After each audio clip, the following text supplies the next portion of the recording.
You guys are always asking if the meal deals actually turn into a good dinner, so welcome to episode 1 of Cooking the Food That I Couponed For. Obviously, this series needs a better name, so please leave some suggestions in the comments. These are all of the ingredients. This week's meal deal can actually make 2 separate dinners, so I'm going to make Texas toast meatball sliders, but you can also make meatball sandwiches on the garlic bread. These are the seasonings I'm going to use. Plus, I'm adding some homemade sofrito. If you don't have it, you can leave it out or you can use the store-bought. I put a little olive oil on the bottom of my Instant Pot and added all of the ingredients. I do not give any measurements because, my love, this is not a cooking page and I barely know what I'm doing. But I do know that you need to add at least a half a cup of water into the pot because tomato sauce does burn and that's really going to suck for you. Season to your heart's desire. I season until my ancestors tell me to stop. Once you get everything in the pot, you stir it up and add your meatballs.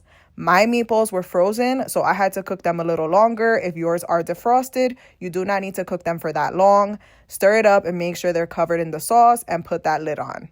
I set them to pressure cook for 30 to 35 minutes. If they're defrosted, 9 to 15 minutes should be good.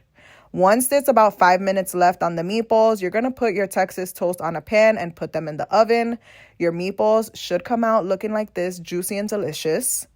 Take that Texas toast out of the oven and use the back of a spoon to make a hole in the bread. That is where your meatballs are going to sit.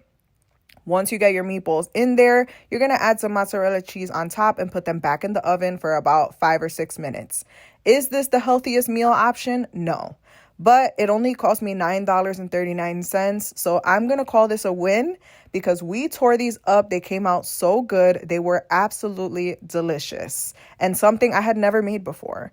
So if you like this series, come back next week for episode 2 of whatever this is going to be called.